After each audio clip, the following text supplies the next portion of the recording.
जय राधा माधव जय कुंज बिहारी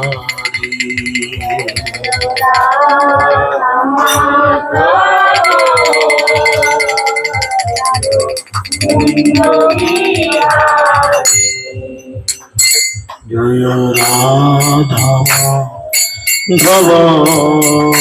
जय कुंज बिहारी जय राधा जय कुंज बिहारी जय गोपी जन वल्लभ जय गिरिवरधारी जय गोपी जन वल्लभ जय गिरिवरधारी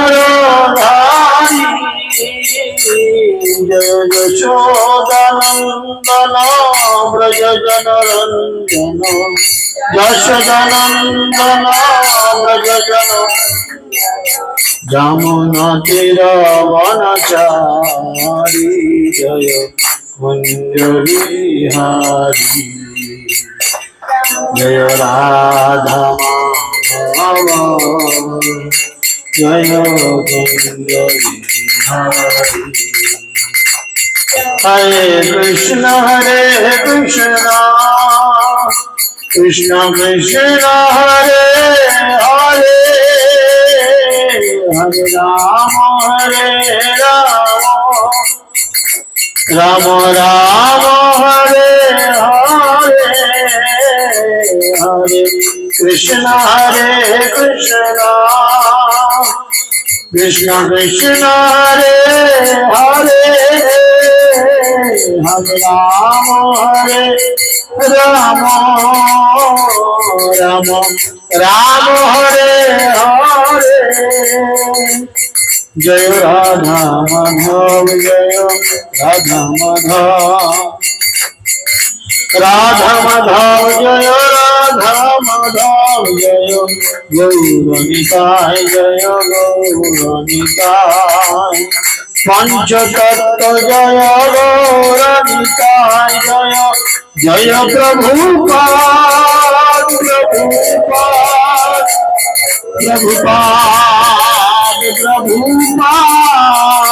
जय जय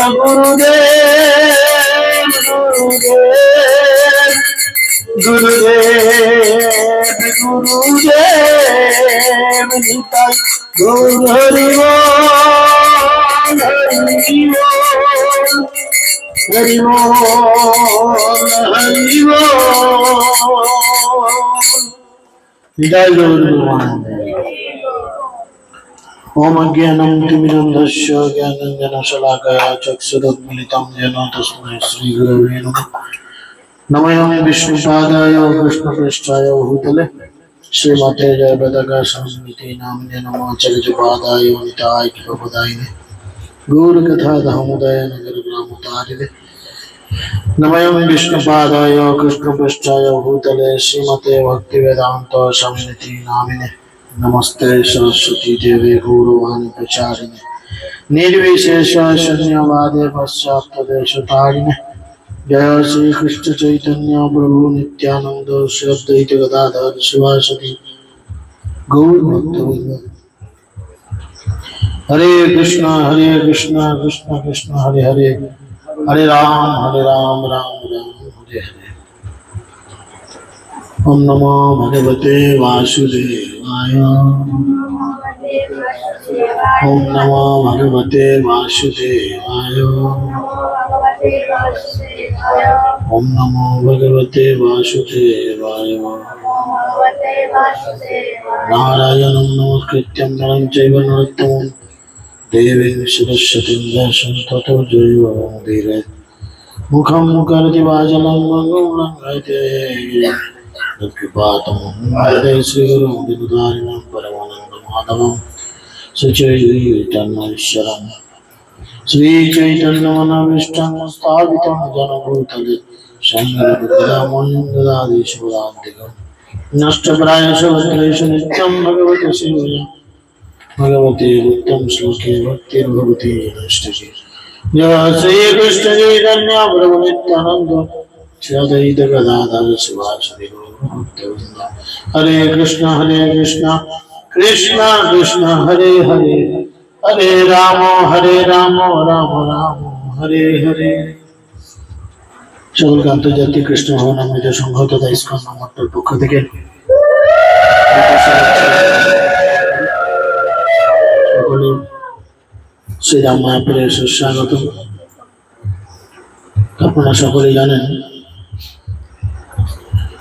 আর কয়েকদিনের মধ্যে গৌড়ীয় বৈষ্ণবগণের বা সনাতন ধর্মাবলম্বীদের সব থেকে মহৎ একটি অনুষ্ঠান আসতে চলেছে।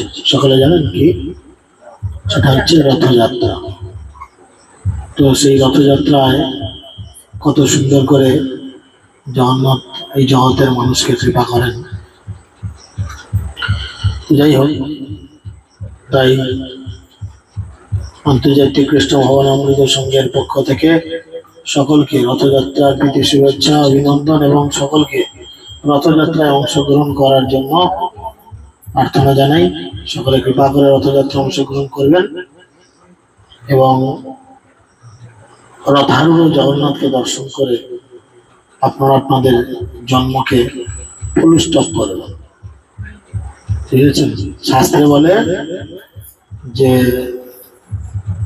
রথে চেপে রয়েছে এরকম জগন্নাথকে যদি কেউ সচক্ষে দর্শন করে বলে পুনর্জন্ম নবিদ্যতে, মানে তাকে আর দ্বিতীয়বার নতুন করে জন্মগ্রহণ করতে হয় না। আমাদের দুঃখ কষ্টের কারণ কি? আমাদের দুঃখ কষ্টের কারণ হচ্ছে বারবার জন্ম মৃত্যু চক্রে আবদ্ধ হওয়া। এটাই তো দুঃখের কারণ। এই জীবনে যা পেলেন যন্ত্রণা, পরের জীবনে আবার এর থেকে ভ্যারাইটিস কিছু পাবেন, তাই না? তো বারবার জন্ম মৃত্যুর চক্রে আবর্তিত হওয়ার ফলেই আমাদের এইরূপ কিছু পরিস্থিতি তৈরি হয়, যেগুলোর ফলে আমরা দুঃখ কষ্ট জ্বালা যন্ত্রণাগুলো পাই। তাই মহাপ্রভুর সময়কালে ভগবান এত কৃপাময় ছিলেন যে যতগুলো ধাম আছে প্রত্যেকটা ধামে ভগবান একলা কৃপা করেছেন। আপনি তাকিয়ে দেখুন, অযোধ্যায় এসেছিলেন কেবলমাত্র রামচন্দ্র একা, তাই না? বৃন্দাবনে এসেছিলেন কেবলমাত্র কৃষ্ণ একা, তাই না? বা অন্যান্য ধামে এসেছিলেন ভগবান একা। কিন্তু শ্রীক্ষেত্র পুরী ধাম এমনই একটা জায়গা যেখানে ভগবান একা আসেননি, তার সঙ্গে আবার একটা সচল ভগবানকেও নিয়ে এসেছে, তাই না? মন্দিরে থাকতো অচল ভগবান, যে চলাফেরা সচরাচর করতে পারত না, জগন্নাথ। আর মন্দিরের বাইরে থাকতো সচল জগন্নাথ, যে সর্বত্র বিচরণ করে মানুষকে কৃপা করত, অর্থাৎ মহাপ্রভু। আমরা কীর্তনে পাই বাসুদেব ঘোষ কি বলে? বাসুদেব ঘোষ বলে করি জোর হাত, যেই গৌর সেই কৃষ্ণ সেই জগন্নাথ। অর্থাৎ যে কৃষ্ণ সেই গৌরাঙ্গ মহাপ্রভু সেই জগন্নাথ। তাহলে ভগবান এখানে নিজেকে দুই ভাবে প্রকাশিত করেছেন, জগন্নাথ রূপে প্রকাশিত করেছেন নীলাচল শ্রীক্ষেত্র পুরী ধামে, আর ঠিক তার সামনেই ভগবান নিজেকে প্রকাশিত করেছেন গৌরাঙ্গ মহাপ্রভু আমাদের কৃপা করার জন্য। তো সেই জন্য গৌরাঙ্গ মহাপ্রভু এই জগতে এসেছেন, আর এসে আমাদের কি বলেছেন? তিনি একটাই মাত্র কাজ করতে বলেছেন। কি কাজ বলেন তো? কে কে জানেন? একটু হাত তুলে জানেন যে আমরা জানি মহাপ্রভু কি বলেছে, কি করতে বলেছে? পেছন থেকে বলেন, মায়েরা জানেন মহাপ্রভু একটাই কাজ বলেছে। কি বলেছে? ওরকম করে বক্স চালাতে হুম হুম করো সবসময়। মহাপ্রভু কি বলেছে? যে সর্বক্ষণ বলইতে বিধি নেই, হরিনাম করতে বলেছেন। সবসময় হরিনাম করতে বলেছেন। সর্বক্ষণ বলইতে বিধি নাই, কিবা শয়নে কিবা জাগরণে কিবা ভোজনে অহর্নিশি চিন্ত কৃষ্ণ বলহবদ। কৃষ্ণ নাম করতে বলেছেন। এখন কিভাবে কৃষ্ণ নাম করবেন? হরিনাম সবাই জানেন, কৃষ্ণ নাম সবাই জানেন, কারা জানেন না একটু হাত তুলেন তো, যে আমি হরিনাম জানি না, আজকে এই প্রথম। এরকম কেউ আছেন? কেউ আছেন এরকম? তার মানে সবাই জানেন, তাই না? কৃষ্ণ নাম বা হরিনাম সবাই জানেন। যদি সবাই জানেন, সবাই দয়া করে একটু হাত তুলেন। আর হাত তুলে কিভাবে বলবেন? উচ্চ ঈশ্বরে, তাই না? ভগবান আমাদের থেকে অনেক দূরে রয়েছে। যে মানুষটা অনেক দূরে থাকে তাকে ডাকতে গেলে একটু গলার জোর লাগাতে হয়, তবে সে শুনতে পায়। তাই ভগবান আমাদের থেকে অনেক দূরে চলে গেছে, তাই উচ্চ ঈশ্বরে কীর্তন করতে হয়। আমাদের আজকে আলোচিত বিষয় সেটাই, যে চিৎকার করে হরিনাম করলে আমাদের কি লাভ হয়। তাই সকলে এই পাঠ প্রবচন শুরু হওয়ার পূর্বে বল উচ্চ ঈশ্বরে আমরা হরিনাম করি। বলুন আমার পরে পরে, হরে কৃষ্ণ হরে কৃষ্ণ কৃষ্ণ কৃষ্ণ হরে হরে হরে রাম হরে রাম রাম রাম হরে হরে। সকলকে অসংখ্য ধন্যবাদ। আপনারা চিৎকার করে করলেন। এবারে মহাপ্রভু শিক্ষা দিচ্ছেন হরিদাস ঠাকুরের মাধ্যমে, যিনি নামের আচার্য। যিনি নামের আচার্য তিনি নাম করে শিক্ষা দিচ্ছেন যে জোরে হরিনাম করলে আমাদের কি লাভ হয়। তো যখন হরিদাস ঠাকুর পূর্ববঙ্গ থেকে এই দেশে এসেছিলেন, তখন এই দেশীয় কিছু ব্রাহ্মণেদের খুব গা জ্বালা ধরত। ভক্তি করলেও কিছু লোকের গা জ্বালা ধরে, দেখবেন, বুঝেছেন? তো সেরকম ব্রাহ্মণের গা জ্বালা ধরতো। হরিনদী গ্রামে এক ব্রাহ্মণ দুর্জন হরিদাস দেখি ক্রোধে বলয়ে বচন। আরে হরিদাস, এ ব্যবহার কি তোমার? ডাকিয়া যে নাম লহ, কি হেতু ইহার? জিজ্ঞেস করল, আরে হরিদাস, এ তোমার কি ধরনের ব্যবহার? চিৎকার করে করে ভগবানকে ডাকো, এটা কি ভদ্রতা? ব্রাহ্মণ বলছে, প্রশ্ন করছে। মনে মনে জপিবা এই সে ধর্ম হয়, ডাকিয়া লইতে নাম কোন শাস্ত্রে কয়? কোথায় মনে মনে জপ করবে, সব শাস্ত্র ঘেটে আমি জানি, আর তুমি কোন শাস্ত্রে পেয়েছো যে চিৎকার করে করে হরিনাম করতে হবে? আমাকে একটু বলো তো ভাই, শুনি। সব জিনিসের প্রমাণ দরকার। কার শিক্ষা হরিনাম ডাকিয়া লইতে, এই তো পণ্ডিত সভা বল হইয়াতে। বলো তুমি কার থেকে এই শিক্ষা পেয়েছো? আমরা এখানে অনেক পণ্ডিত ব্যক্তি আছি, আমরা জানতে চাই তোমাকে কি চিৎকার করে হরিনাম করার কথা বলেছে, তুমি কোন শাস্ত্রে পেয়েছো? হরিদাস বলেন, ইহার যত তত্ত্ব তোমা সে জানো হরিনামের মাহাত্ম্য।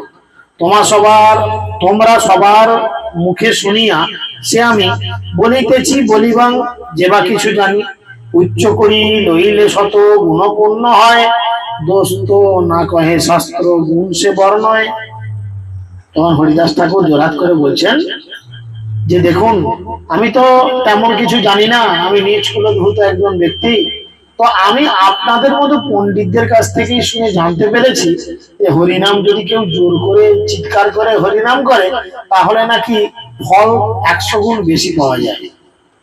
আপনারা ছেলে মেয়েদের অনেকেই পড়ান বাড়িতে, একটা শক্ত কবিতা যদি দেয়, সেই ছেলেকে কিরাম করে মুখস্থ করার বলেন? মিনমিন করে পড় মুখস্থ হবে, কিরাম করে পড়তে বলেন? জোরে জোরে। মায়েরা বাবা অশিক্ষিত, কিছু করার নাই, তবু তোরা বলছিস, কারণ ওরা বাংলা তো বোঝে না, ওরা শুধু হাঁ করে মুখ দেখতে এসেছে। যাই হোক, উনি কি অসুস্থ? আচ্ছা, তো যাই হোক, তো এখানে বিষয় হচ্ছে কি, উচ্চ ঈশ্বরে পড়তে হবে। কোনো কবিতা যদি ঠিক মতো মুখস্থ না হয়, আমরা ছেলে মেয়েদের শিক্ষা দিই কি, তোমরা একটু জোরে জোরে পড়তো বাবা, একবার ছেড়ে 10 বার জোরে জোরে আঙুল দিয়ে দিয়ে পড়, বলি না ছেলেদের? তাহলে কিন্তু কি হয়, কবিতাটা মুখস্থ হয়ে যায়, পড়াটা মুখস্থ হয়ে যায়, তাই না? হরিদাস ঠাকুর বলছেন, তথাহি তিনি বলছেন যে উচ্চই শতগুণং ভবেৎ ইতি, অর্থাৎ উচ্চেশ্বরে হরিনাম গ্রহণ করলে জপ এবং স্মরণাদি অপেক্ষা শতগুণ ফল লাভ হয়ে থাকে। বিপ্র বলে উচ্চ নাম করিলে উচ্চার, শতগুণ পুণ্য ফল হয়, কি হেতু ইহার? তখন সেই ব্রাহ্মণ জিজ্ঞেস করলো, উচ্চ করে যদি হরিনাম করা হয় তাহলে শতগুণ যে ফল পাওয়া যায়, তার কি প্রমাণ আছে? আমি মানবো কেন? হরিদাস বলেন, শুনহ মহাশয়, যে তত্ত্ব ইহার বেদে ভাগবতে কয়, সর্বশাস্ত্র স্ফুরে হরি দাসের শ্রীমুখে লাগিলা কহিতে ব্যাখ্যা কৃষ্ণানন্দ সুখে। তখন ভগবানের কৃপায় দেবী সরস্বতীর ইচ্ছায় কি হলো না, হরিদাস ঠাকুরের জীবের উপর কৃষ্ণ ভর করলেন, আর হরিদাস ঠাকুর মুখ দিয়ে সেই শাস্ত্র কথা বলতে আরম্ভ করলেন। তিনি কি বললেন, সোনাবিপ্র সকৃত শুনিলে কৃষ্ণ নাম, পশু পক্ষী কীট যায় শ্রী বৈকুণ্ঠ ধাম।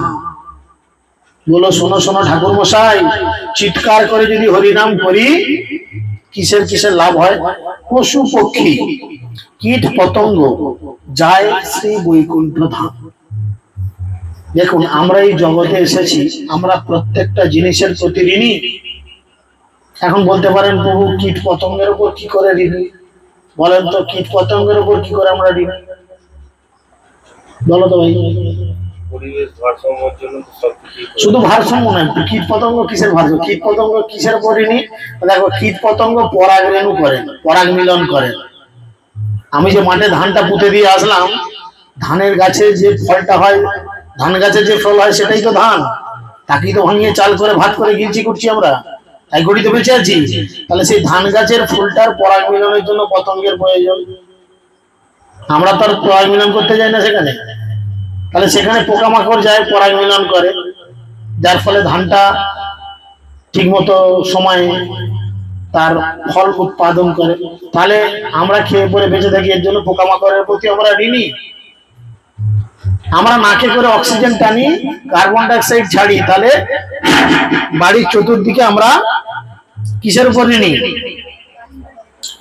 বাড়ির চতুর্দিকে গাছপালার উপর আমরা ঋণী, তাই না? কত অক্সিজেন টানি ছাড়ি, মাটি থেকে জল টেনে খাই। 1 লিটার জলের দাম 20 টাকা। প্রত্যেকদিন কত জল খান, কত জল স্নান করেন, কাপড় চোপড় ধোন, বাসন ধোন। চিন্তা করেন যদি কিনে করতে হতো পারা যেত? সম্ভব নয়। তাহলে আমরা এই জন্য জগতের উপর ঋণী। তাই যখন আমরা উচ্চ ঈশ্বরে হরিনাম করব কি হবে না, তখন পশু পক্ষী কীট পতঙ্গ যায় বৈকুণ্ঠ ধাম। পশু পাখি কীট পতঙ্গ বলিতে না পারে, হরিনাম শুনিলেও তাহারা তরে। প্রত্যেকের উপর আমরা ঋণী। এছাড়াও ভাগবতে 10ম স্কন্ধে 34 নম্বর অধ্যায় 17 নম্বর শ্লোকে অনুবাদে বলছে, যিনি আপনার নাম কীর্তন করেন তিনি নিজেকে ও সেই সঙ্গে সেই কীর্তন শ্রবণকারীকেও পবিত্র করেন। ভগবানের নাম এত শক্তিশালী, যিনি নিজে কীর্তন করেন তিনি তো পবিত্র হনই, আবার যারা শুনে, ইচ্ছা থাক বা না থাক, যারা শুনে ভগবানের দিব্য নাম তাদেরকেও পবিত্র করে। তাহলে আপনার পাদপদ্মের স্পর্শ আরো কত মঙ্গলময়। আপনার নাম শুনলে যদি এত ফল লাভ হয়, তাহলে কেউ যদি আপনার চরণ স্পর্শ করে তাহলে তার কি গতি হতে পারে? পশু পক্ষী কীটাদি বলিতে না পারে, শুনিলেই হরিনাম তাহারা সব তরে। জপিলে শ্রীকৃষ্ণ নাম আপনে সে তরে, উচ্চ সংকীর্তন পর উপকার করে। উচ্চ সংকীর্তন কি করে? পরের উপকার করে। পরের উপকার করে, উচ্চ সংকীর্তন পরের উপকার করে। যেমন একটা বাড়িতে যদি ঝগড়া লাগে, পাশের বাড়ির লোক কখন জানতে পারবে যদি শাশুড়ি আর বৌমাদের বেদম লেগেছে ঝগড়া? কখন জানতে পারবে? কার কার লাগে একটু হাত তুলেন দিকে, আমাদের ঘরে বেশ হয়। বলে প্রভু হাত তুলে আর কি জানাবো, এই তো সব ঘরই লেগে আছে একসাথে। হ্যাঁ, এ তো সব ঘরের ইতিহাস। কখন জানা যাবে? পাশের ঘরে যখন বৌমা শাশুড়ি দুজনেই কিন্তু ফুল ভোল্টেজে চেঁচাবে, উচ্চ ঈশ্বরে চেঁচাবে, তখন পাশের ঘরে আমি জানতে পেরে যাবো, আরে মজার ঘটনা ঘটছে, ওদের শাশুড়ি বৌমা লেগেছে, আজকে হেভি হচ্ছে 2020 ম্যাচ, তাই না? জানতে পারবো উচ্চ ঈশ্বরে হলে। এখন দেখুন, তাহলে এই উচ্চ ঈশ্বরে কোনো কিছু শুনলে সেটা আমাদের কানে প্রবেশ করে। সেটা খারাপ যদি গালিগালাজ দেয়, আমি হয়তো কোনো ভদ্র পরিবার থেকে এসেছি, এরকম তো অনেক বউরা আসে, তার ফ্যামিলি ভালো, ফ্যামিলিতে গালিগালাজ তেমন হয় না, বেশ ভদ্র ফ্যামিলি, হয়তো কপাল গুনে এসে জুটে গেছে এরকম এমন একটা পরিবারে, যে বাড়ির পাশাপাশি বাড়িতে বাগান চুয়ারি ঝগড়া করলে একদম সেই ভাষা ছোটে। তাহলে সে মানুষটা শিখবে কি করে, জানবে কি করে? কি করে জানবে? সেও কিন্তু একদিন সব শিখে যাবে। কি করে জানবে? শুনে শুনে। তাই না? তাহলে খারাপ জিনিস শুনলে খারাপ অ্যাকশন হবে, আর হরিনাম ভালো জিনিস আমরা যদি শুনি আমাদের মধ্যে কি অ্যাকশন দেখা দেবে? ভালো অ্যাকশন দেখা দেবে। সেই জন্য উচ্চ করলে পরের উপকার হবে। অতএব উচ্চ করি কীর্তন করিলে শতগুণ ফল হয় সর্বশাস্ত্র বলে। যদি আমরা উচ্চ করে হরিনাম সংকীর্তন করি তাহলে কি হবে না, আমাদের শতগুণ ফল লাভ করবো। একবার হরিনাম করলে কি হয় বলে, একবার হরিনামে তত পাপ ঝরে, পাপীর সাধ্য নাই যত্ন করে তত পাপ হয়। তাহলে একবার হরিনাম করলে যদি এত ফল হয়, সেই একবারটা যদি আমরা জোরে করি তাহলে কি হবে? কি হবে? শতগুণ ফল তুমি লাভ করবে, প্লাস তার সঙ্গে আশেপাশে যারা শুনবে তারাও কিন্তু পবিত্র হবে, তাই না? তারাও পবিত্র হবে। এছাড়া তথাহি নারদীয় প্রহ্লাদ অব্যক্রমে বলছে, জপত হরিনামানি স্থানে শতগুণাত্মিকা আধ্যাত্মঞ্চ পুণ্যাত্ম উপার্জন শতপুতোচিত। যিনি হরিনাম জপ করেন তা হতে উচ্চ ঈশ্বরে কীর্তনকারী ব্যক্তি শতগুণে শ্রেষ্ঠ। যিনি ফিস ফিস করে জপ করেন তার থেকে, যিনি জোরে জোরে জপ করেন তিনি তার থেকে 100 গুণ শ্রেষ্ঠ, বেশি শ্রেষ্ঠ মানুষ। ইহা যুক্তিপূর্ণ, যেহেতু জপ কর্তা কেবল নিজেকে পবিত্র করেন, কিন্তু উচ্চ ঈশ্বরে হরিনাম কীর্তনকারী ব্যক্তি নিজেকে এবং শ্রবণকারী দুজনকেই পবিত্র করেন। কে ভালো? যে নিজে খেয়ে ঘর ঢুকে পড়ছে সে ভালো, না যে নিজে রান্না করে 10টা-20টা লোককে খাইয়ে নিজে খাচ্ছে সে ভালো? কে ভালো? যে সবাইকে নিয়ে রয়েছে সে ভালো। এখন কেউ তর্কের খাতিরে বলতে পারে এই যুগে আর কে কাকে দেখে। দেখুন, তর্কে তো অনেক দূর যাওয়া যায়, তর্কে অনেক দূর যাওয়া যায়। দেখুন আমরা এই কলিযুগের মানুষ, মানে কত বুদ্ধিমান আমরা, আমাদের কত বুদ্ধি। আমি একটা প্রশ্ন করি সবাইকে, কার কিরকম উত্তর হয় দেখি। ধরেন একটা উদাহরণ আগে দিই, ভালো করে শুনেন। একজন, এই গ্রামটার নাম কি? জয়রামপুর। ধরুন এই জয়রামপুর গ্রামে একজন রাজা আছে ধরে নিন, বা একজন নবাব আছে, বুঝেছেন? একজন রাজা রয়েছেন, আর রাজার কাছে এই গ্রামের 3টে লোক গেছে। ভালো করে শুনবেন, আমি কিন্তু যাকে তাকে প্রশ্ন জিজ্ঞেস করি, বুঝেছেন? উত্তর দেওয়ার চেষ্টা করবেন। তো 3টে বন্ধু গেছে, 3জন গিয়ে রাজা মশাইয়ের কাছে কিছু প্রার্থনা করবে, মানে কিছু চাই। আর রাজা খুব উদার, যে যা চায় তাকে সবকিছু দেয় ক্ষমতা অনুযায়ী। তো রাজা মশাই আসতেই সবাই প্রণাম জানিয়েছে, উঠে দাঁড়িয়ে প্রণাম করেছে। করে প্রথম যে ব্যক্তি রাজামশাই তাকে জিজ্ঞেস করছে, আচ্ছা তুমি আমার কাছে এসেছো, কি ব্যাপার বলো, কি চাই তোমার? বলো, তুমি যা চাইবে তাই দেবে। বলো, রাজামশাই আমার ঘরটা না একদম ভেঙে গেছে। কি হয়েছে? ঘরটা? 1 নাম্বার লোক বলছে, আমার ঘরটা একদম ভেঙে গেছে, আপনি যদি দয়া করে আমাকে কিছু টাকা পয়সা দেন বা একটা ঘর করে দেন, আপনার তো বহু টাকা, আপনি গোটা রাজ্যের রাজা, আপনার টাকার শেষ নেই, তো যদি একটা আমার ছোট থাকার ঘর করে দেন তাহলে ভালো হয়। রাজামশাই তখন মন্ত্রীকে ডেকে বলল, আরে মন্ত্রী, ওই লোকটার নাম ঠিকানা নিয়ে রাখো, ওর একটা বাড়ি বানিয়ে দেবে, কেমন? ঠিক আছে তো? বলে, হ্যাঁ রাজামশাই, আমি খুব খুশি, আপনার এই আচরণ আমি খুব খুশি, জয় রাজামশাই জয় বলে চলে গেল। দ্বিতীয় ব্যক্তি তাকে জিজ্ঞেস করলো, হ্যাঁ গো তোমার কি চাই বলো? সে বলল, রাজামশাই আমার ঘর দুয়ার সব আছে, কিন্তু ঘরে যাওয়ার যে রাস্তাটা না, এই রাস্তাটা বড় খারাপ, একদম চলাচলের অযোগ্য রাস্তা। আপনি যদি আমার একটু রাস্তাটা ব্যবস্থা করে দেন তাহলে যাতায়াত করে বাঁচি। এই ধরুন বর্ষাকালে এরকম অনেক জায়গা আছে না, কাদা কাদা হয়ে একা রাস্তা দিয়ে লোক হাঁটা যায়। এই রাস্তাঘাটগুলো ঢালাই রাস্তা হয়েছে, পিচ রাস্তা হয়েছে, তবু তো ভালো। যখন কাদা ছিল কি অবস্থা ছিল চিন্তা করো।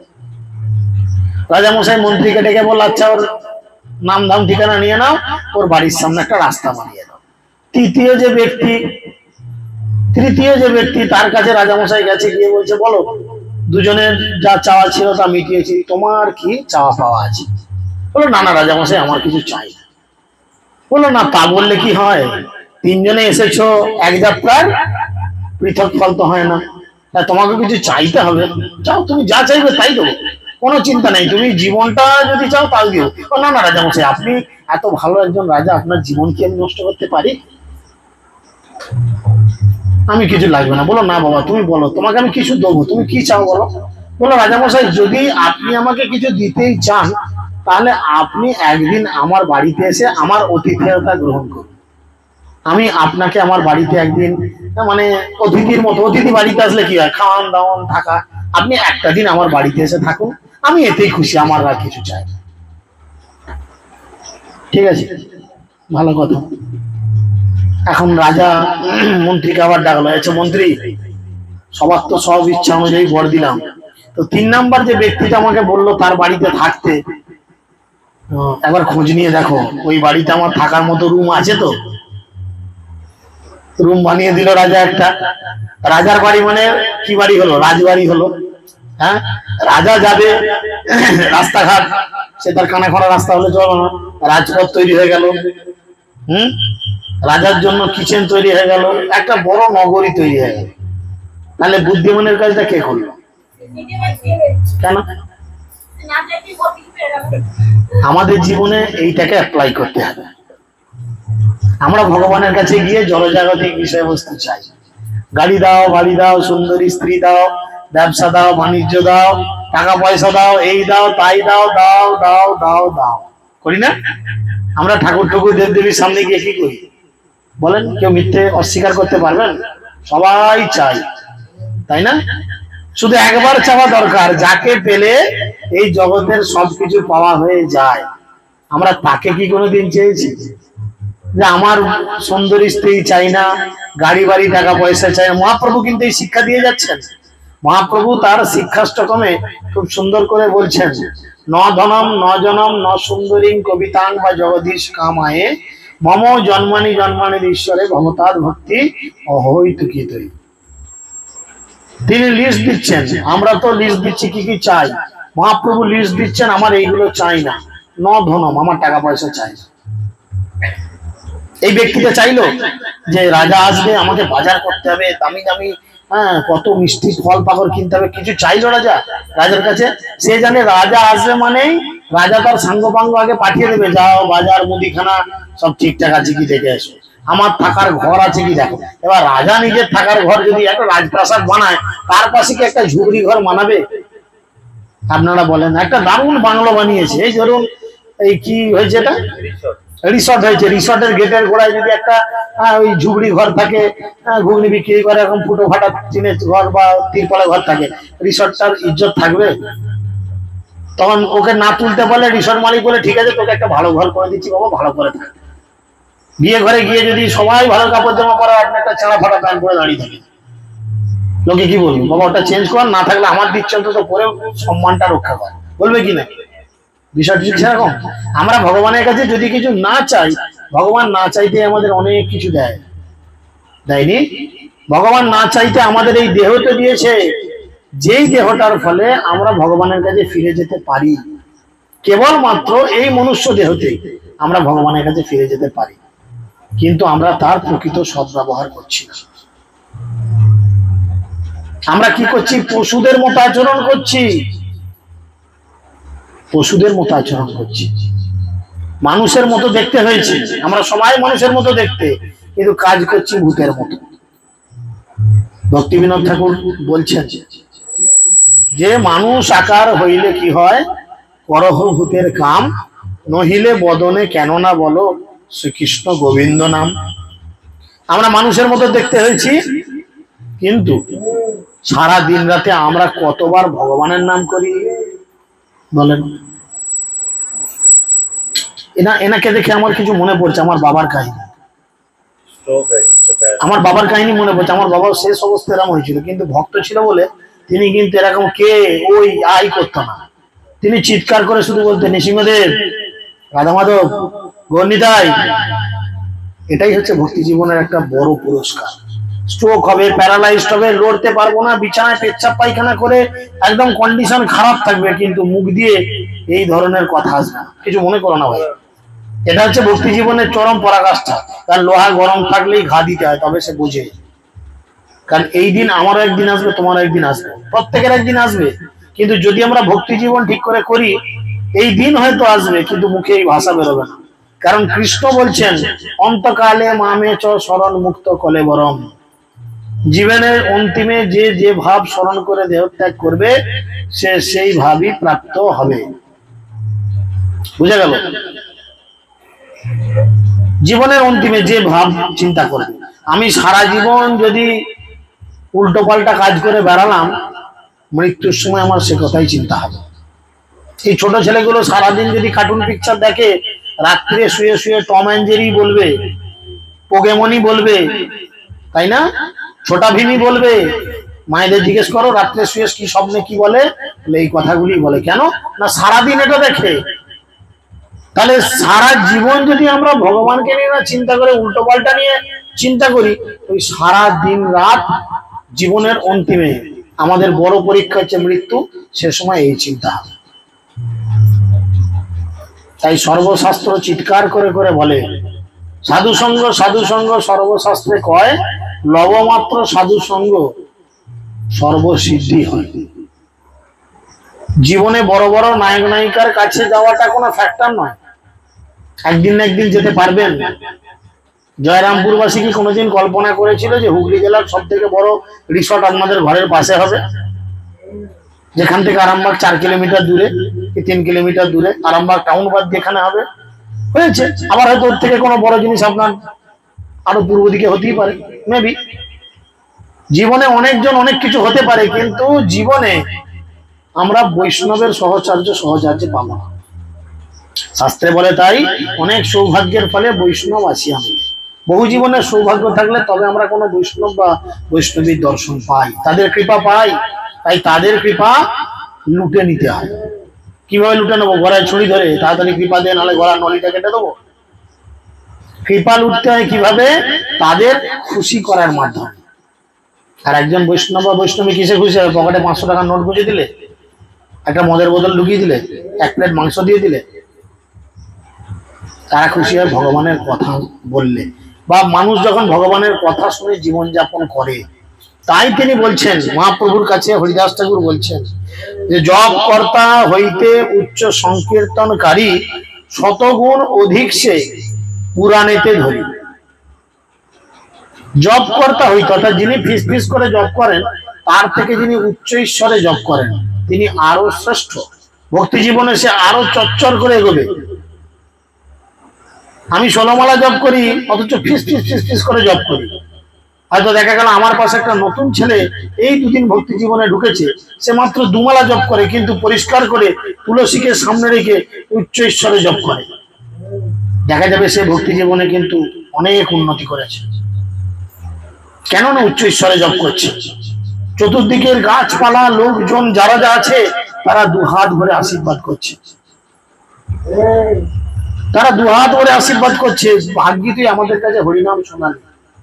এই আজকে মাইকটা বাজছে নিশ্চয়ই কোনো কালী পুজো বা মনসা পুজো বা শেতলা পুজো, সব কিছু ব্যাপারে। এখন প্রতিটা দেবদেবী হচ্ছে ভগবানের দাস বা দাসী। দেবদেবী হতে গেলে বৈষ্ণব বা বৈষ্ণবী হওয়া খুব প্রয়োজন। তাদের কাছে এরকম হু হা রাক্ষসে বাচ্চার মতো বাজিয়ে কোনো লাভ নেই, এতে তারা খুশি হয় না।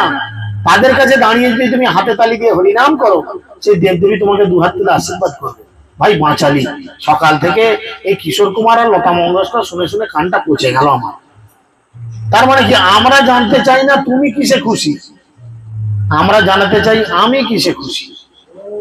অতিথি আপ্যায়ন করার জন্য কি করা দরকার? অতিথি যাতে খুশি হয় আমাদের সেই আচরণ তো করা উচিত না, আমি যাতে খুশি হই সেই আচরণ করা উচিত। দেখা গেল অতিথি আপনার বাড়িতে এসেছে, সে হয়তো মানে ভাত খায় না, রুটি খায়, কিন্তু আপনার ভাতের প্রতি খুব লোভ। আপনি 1 কড়াই ভাত রান্না করেছেন, কি লাভ হবে? অতিথি খাবে, সে মনে মনে আনন্দ পাবে। বিষয় হচ্ছে তাই। তাহলে দেবদেবীরা কিসে খুশি হয় আগে আমাদের জানা দরকার।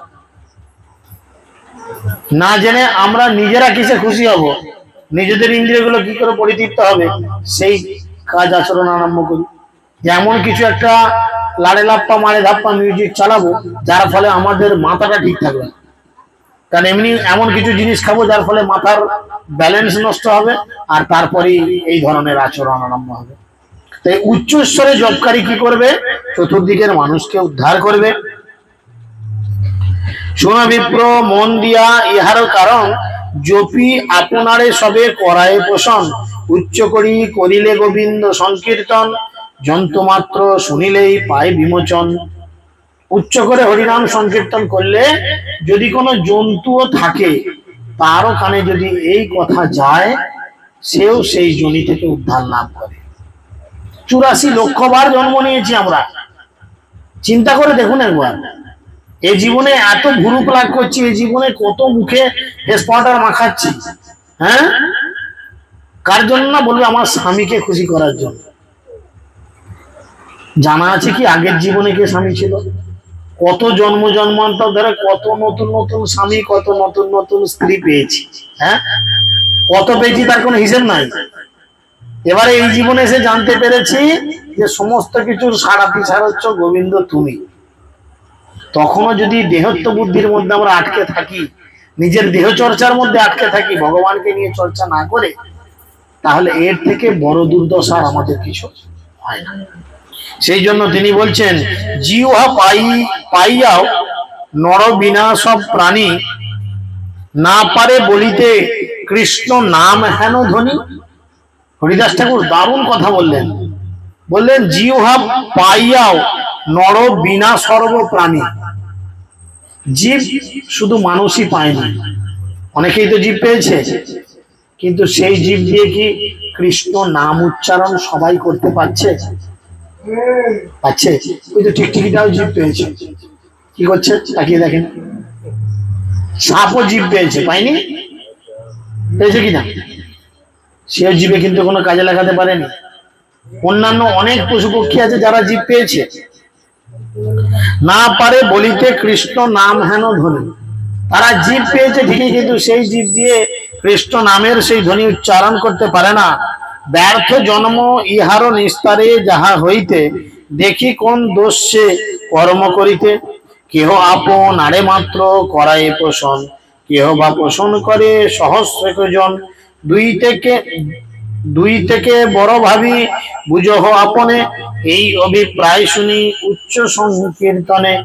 অর্থাৎ শুধু যারা জীব পেয়েছে জীব পায়নি তাই নয়, এরকম বহু মানুষ আছে যারা জীব পেয়েও এই জীব দিয়ে হরিনাম করে না। আশেপাশে তাকিয়ে দেখো, আমাদের সুভোগ স্বামী মহারাজ একটি কীর্তনে সুন্দর করে বলতেন, তিনি বলতেন যে একজন ব্যক্তি আমেরিকায় থাকেন, বুঝেছেন, আর তাকে টেলিগ্রাম করা হয়েছে যে তোমার মায়ের খুব শরীর খারাপ, তুমি তাড়াতাড়ি এসো, মাকে শেষ দেখা যদি দেখতে চাও এসে দেখে যাও। আগের দিনে টেলিফোনের ব্যাপার হতো, থাকেনি, টেলিগ্রাম করা হতো। খুব ভালো, সে বাড়িতে এসেছে, এসে দেখছে সত্যি মা একদম মৃত্যু শয্যায় শায়িত হয়ে আছে। সে ভক্ত মানুষ, সে জানে যে ভগবানের দিব্য নাম শ্রবণ কীর্তন করালে অন্তত জীবনে উদ্ধার লাভ হবে, নিম্ন থেকে নিম্নতর জনি প্রাপ্ত হবে না। ভগবানের নাম শোনার ফলে, ভগবানের নাম শুনে দেহত্যাগ করলে সে কিছু হলেও ভালো একটা জীবন পাবে।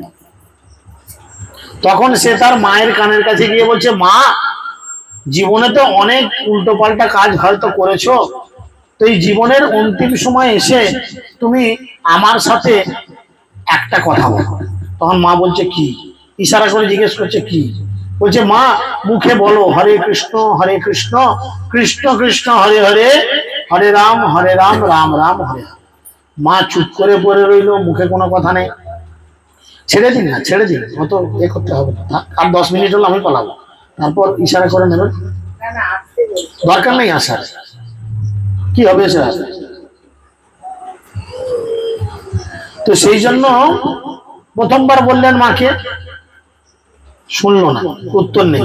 দ্বিতীয়বার মাকে বললো, মা একবার মুখে বল হরে কৃষ্ণ, আর যদি সবটা না পারিস অন্তত মুখে একবার বল হরে কৃষ্ণ। মা চুপচাপ পড়ে আছে, আবার নাড়াচ্ছে, ও মা মরে যাবি, বল না, মুখে একবার বল হরে কৃষ্ণ। মায়ের মুখে কোনো শব্দ নাই। কিছুক্ষণ পর মা চিৎকার করে বলছে, আমি অত কথা বলতে পারবো না রে বাবা। কতগুলো কথা বললো শুনেন, আমি অত কথা বলতে পারবো না রে বাবা, 10টা কথা বললো। কিন্তু একবার হরে কৃষ্ণ বলল না। এই হচ্ছে কলিযুগের মানুষের অবস্থা। বাড়িতে বৈষ্ণব এসেছে, হরিনাম হচ্ছে, ভগবানের দিব্য নাম সংকীর্তন হচ্ছে, আপনি আশেপাশের লোকজনকে ইনভাইট করে আসলেন, তারা আসবে কখন? ওই যাও করে একটু যাই বলে গেছে দেখে আসি, আর ঘরে খাসির ঝোল ভাত করেন দেখি, তারপর দেখবেন নেমন্তন্ন করে দিয়ে ডাকতে তো তেমন এমনি গন্ধ শুকে চলে আসবে লোকে। চরম বাস্তব, কথাগুলো গায়ে লাগতে পারে হয়তো, কিন্তু চরম বাস্তব। কলিযুগের মানুষের চরিত্রই হচ্ছে এইটা। যেখানে হবে কৃষ্ণ কথা, বজ্র যেন পরে মাথা, ঘুমে ঘুমে তল্লাশে বালিশ। বলে ডাক্তারবাবু ঘুমের ওষুধ লিখে দেন, আমার রাত্রে শুধু ঘুম হয় না। সত্যি ঘুম ধরে না, হাইড্রোজের ওষুধ লিখতে হয় ঘুমে। আর যেমনি কৃষ্ণ কথা আরম্ভ হলো, তারপর দেবে ঘুমের ডিজাইনটা কত। দেয়ালে একটা ঠেক যদি পেয়ে যায় আর বলতে হবে না হাইড্রোজেন ঘুমের ওষুধ কি করবে। এই যে হাইড্রোজেন ওষুধ দিচ্ছি আমরা, যত ঘুম ওই কথার সময়, আর একটু পরচর্চা পরনিন্দা আরম্ভ করো, ঘুম চলে যাবে। কি হয়েছে কি হয়েছে, কার কথা কি হয়েছে বলে লেগে পড়ে। এটা হচ্ছে হরিনামের স্বভাব।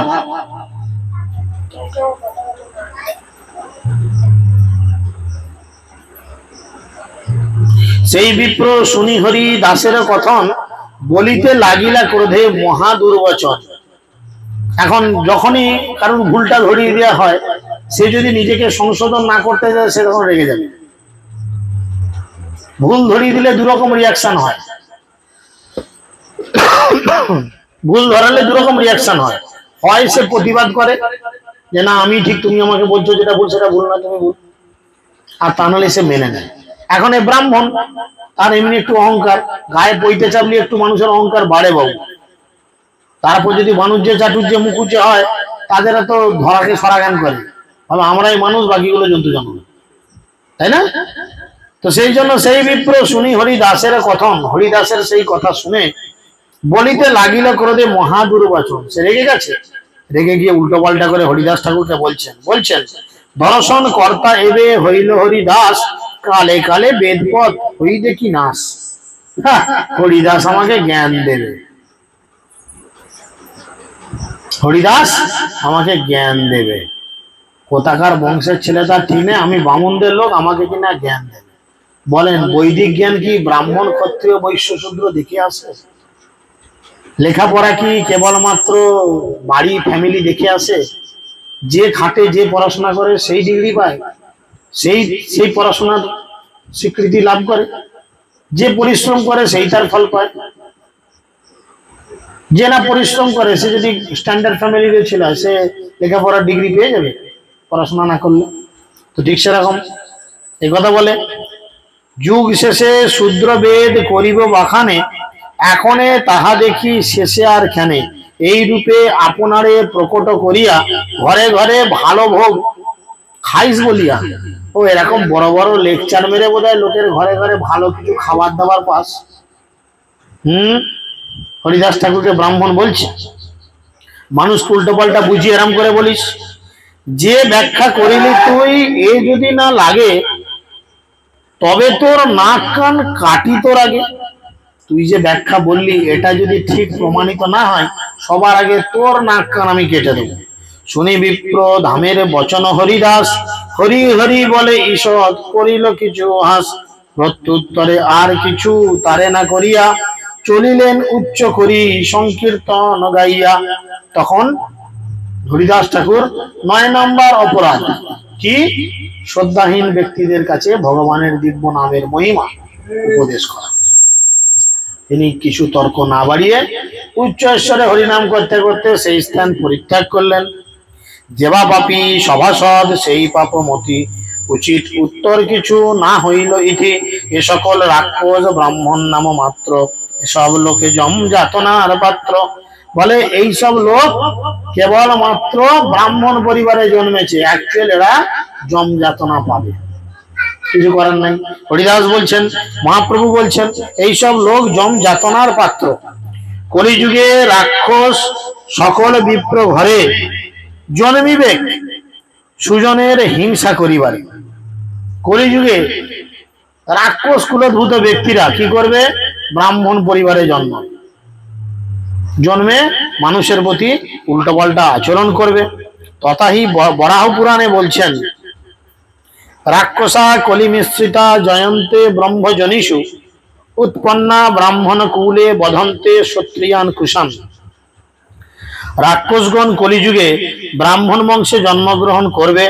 এইভাবে জন্মগ্রহণ করার পর তারা হরিভজনকারী ভক্তদের উৎপীড়ন করবে।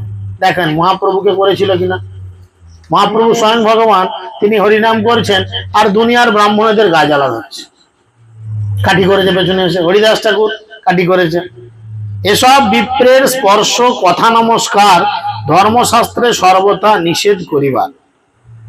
তখন তিনি খুব সুন্দর করে কতকগুলো উদাহরণ দিয়ে বলছেন। পদ্মপুরাণে বলছেন যে এই বিষয়ে অধিক বলবার প্রয়োজনীয়তা নেই, বরং যে সমস্ত ব্রাহ্মণ অবৈষ্ণব ভুলক্রমেও তাদেরকে সম্ভাষণ বা স্পর্শ করবেন না।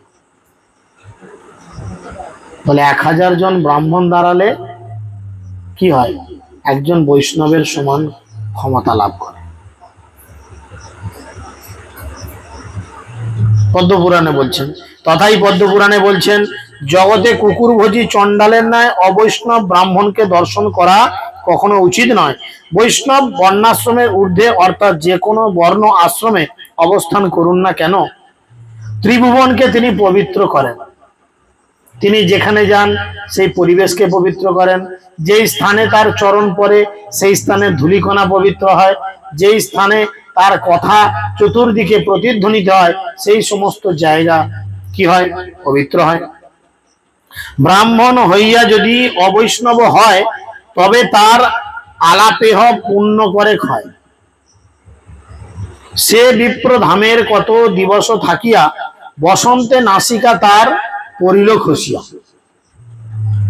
কয়েকদিনের মধ্যে দেখা গেল কি, ওই যে ব্রাহ্মণ হরিদাস ঠাকুরকে বলেছিল তোর নাক কেটে নেব, কয়েকদিন পরে সেই বিপ্র ব্রাহ্মণের কি হলো, একটি রোগ দেখা দিল, কুষ্ঠ বলে একটি রোগ। তখন কুষ্ঠ হলে মানে শরীর পচে পচে গলে গলে পড়তো, তখন ওষুধ ছিল না কুষ্ঠ। এখন কুষ্ঠের ওষুধ প্রচুর, তাই না? তখন কুষ্ঠের ওষুধ থাকেনি, সে ব্রাহ্মণের কুষ্ঠ হলো আর তারই আগে নাকটা খসে পড়ে গেল। তখন হরিদাস ঠাকুরের যে সত্যতা তার চোখের সামনে প্রমাণ হলো। হরিদাস ঠাকুরের বলিলেকে জানো, কৃষ্ণ তাহার শান্তি করিলে কেন। বিষয়তে মগ্ন জগৎ দেখি হরিদাস, দুঃখে কৃষ্ণ কৃষ্ণ বলি ছাড়ে নো নিঃশ্বাস। তখন হরিদাস ঠাকুর কি করলেন, কিছু করার নেই, তিনি বৈষ্ণব অপরাধ করেছেন। আর বৈষ্ণব অপরাধ করার ফলে কি হয়েছে, তার এই দুরবস্থা হয়েছে। তখন হরিদাস ঠাকুর নিঃশ্বাস দীর্ঘশ্বাস ত্যাগ করলেন যে এই জগতের কি অবস্থা, তাকে কত পরিশ্রম করতে হবে। কতদিনে বৈষ্ণব দেখিতে ইচ্ছা করি, আইলেন হরিদাস নবদ্বীপপুরী। হরিদাসে দেখিয়া সকল ভক্তগণ হইলেন অতিশয় পরমানন্দমন। আচার্য গোসাই হরি দাসের পাইয়া রাখিলেন প্রাণ হাতে হইতে অধিক করিয়া। সর্ব বৈষ্ণবের প্রীতি হরিদাস প্রতি, হরিদাস করেন সবার ভক্তি হতি। এইভাবে হরিদাস সেই স্থান থেকে হাঁটতে হাঁটতে এসে পৌঁছালেন নবদ্বীপ ধামে। আর নবদ্বীপ ধামে মহাপ্রভুর অগণিত ভক্ত রয়েছে, যারা হরিদাস ঠাকুরকে দর্শন করার ফলে তাদের হৃদয়ের মধ্যে কৃষ্ণ প্রেম জাগরিত হলো এবং একে অপরকে আলিঙ্গন করে সম্ভাষণ করলেন। সর্ব বৈষ্ণবের প্রীতি হরিদাস প্রতি, হরিদাস করেন সবার ভক্তি অতি। পাষণ্ডী সকলে যত দেয় বাক্য জ্বালা, অসহন্য সবে তাহা কহিতে লাগিলা। গীতা ভগবত লই সর্বভক্তগণ, অন্যহন্যে বিচারে থাকেন সর্বক্ষণ। যে জনে পরায়ে শুনয়ে এসব আখ্যান, তাহারে মিলিবে গৌর চন্দ্র ভগবান। অর্থাৎ হরিদাস ঠাকুর বলছেন, যারা হরিদাস ঠাকুরের এই সমস্ত লীলা পড়েন, শ্রবণ করেন এবং কীর্তন করেন, অবশ্যই তারা একদিন না একদিন গৌরচন্দ্র ভগবানকে লাভ করবেন। তাই গৌর ব্রহ্মানন্দ। তো এইভাবে হরিদাস ঠাকুরের যে সমস্ত লীলা কথা যাহা বলে সারা করা যায় না, তো সেইভাবে হরিদাস ঠাকুর কি করলেন, তৎকালীন ব্রাহ্মণ সমাজকে শিক্ষা দিলেন যে জপ বা হরিনাম সংকীর্তন উচ্চ ঈশ্বরে করা উচিত। ওকে, তাই সকলে শেষবারের মতো আজকে অন্তত কৃপা করে বলেন আমার পরে পরে, দুই হাত উপরে তুলেন আর বলেন হরে কৃষ্ণ হরে কৃষ্ণ কৃষ্ণ কৃষ্ণ হরে হরে হরে রাম হরে রাম রাম রাম हरे हरे कृष्णचंद्र भगवान की पतित पावन गौर निताय की श्रील प्रभुपाद की पतित पावन गुरु महाराज की गौर प्रमानंद। आलोचित